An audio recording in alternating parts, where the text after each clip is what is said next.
चिचोंडी पाटील येथील सरपंच शरद पवार हे अहिल्यानगर जिल्हा परिषद कार्यालयाच्या आवारात गेल्या 4 दिवसांपासून उपोषणाला बसले होते। त्यांनी चिचोंडी पाटील येथील ग्रामपंचायतचे ग्रामसेवक यांच्यावर कारवाई करा आणि साईनगरमधील केलेलं अतिक्रमण त्वरित काढा या मागणीसाठी गेल्या 4 दिवसांपासून उपोषणासाठी बसले होते। आज अखेर खासदार निलेश लंके यांनी जिल्हा परिषदेचे ग्रामपंचायत विभागाचे अधिकारी बीडीओ यांना त्वरित सांगून दोषींवर दिरंगाई करणाऱ्यांवर कारवाई करण्यास सांगितलं आणि येथील अतिक्रमण ग्रामपंचायतकडून काढण्यात यावे असं सांगितलं। पत्र दिलं त्यावर त्वरित अधिकारी यांनी ग्रामसेवक यांच्यावर कारवाई करत अतिक्रमण काढण्याचे ग्रामपंचायतला आदेश काढणे आणि खासदार निलेश लंके यांच्या हस्ते पाणी पिऊन सरपंच शरद पवार यांनी उपोषण सोडलं।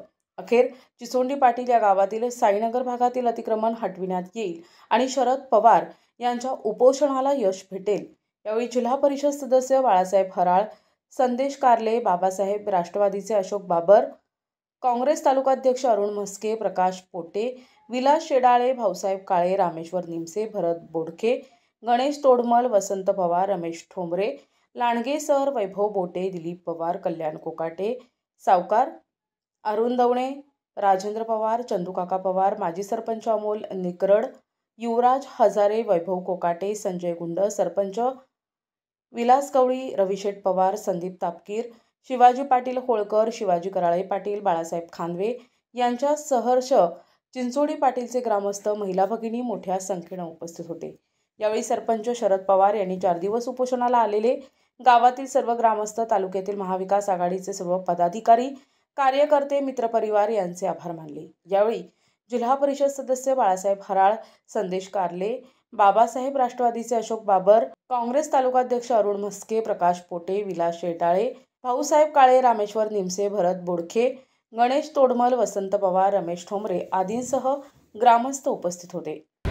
चिचोंडी पाटील या ग्रामपंचायतीच्या अतिक्रमणासंदर्भात आणि ग्रामसेवकाच्या हलगर्जीपणा आणि काही अपहाराच्या संदर्भात त्या गावचे कर्तव्यदक्ष सरपंच शरद पवार साहेब गेले 5 दिवसापासून जिल्हा परिषदेच्या समोर उपोषणाला बसले होते। त्या उपोषणाला खऱ्या अर्थाने जिल्हा परिषदेचे अधिकारी गुंजाळ साहेब आणि आपले नगर साहेब यांच्या माध्यमातून त्याच्यात मार्ग निघाला। त्यांनी एक लेखी पत्रसुद्धा आपल्याला दिलं की जे अतिक्रमण काढणं अपेक्षित आहे ते अतिक्रमण काढण्याचा ग्रामपंचायतला अधिकार आहे आणि त्या बाबतीत ग्रामपंचायतला जी मदत लागेल ती मदत करण्याचा आमची जबाबदारी असेल। दुसरा विषय, ज्या ग्रामसेवकावर तक्रार होती त्याच्यावर जो दोष ठेवला होता त्या ग्रामसेवकाची तात्काळ त्याची बदली केली आणि त्या ग्रामसेवकाची पूर्ण चौकशी करून तो ग्रामसेवक जर दोषी आढळला तर त्याची निलंबनाची कारवाई करण्याचा त्या ठिकाणी शब्द पण दिलेला आहे।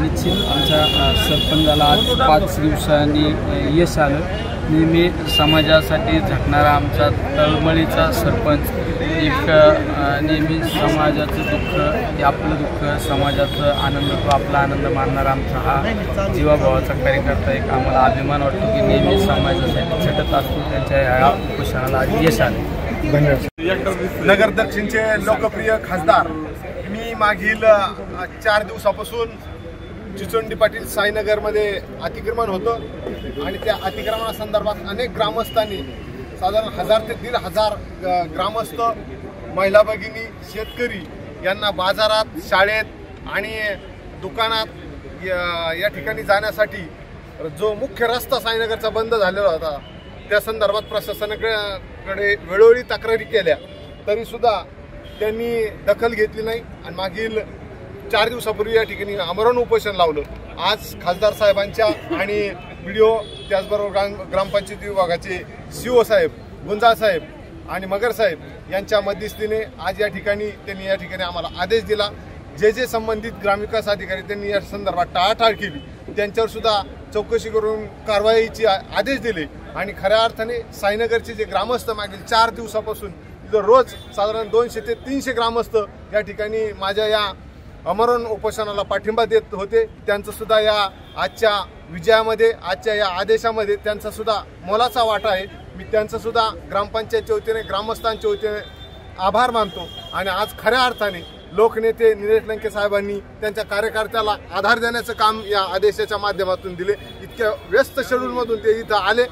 पहिल्या दिवशी रात्री 2 वाजता ते देहूवरून निघाले। त्या दिवशी सुद्धा मला संपर्क साधला होता। ते म्हणले मी 3 वाजता येतो। मी म्हणलं येऊ नका। ते म्हणले झेंडावंदनला तुला जावं लागेल।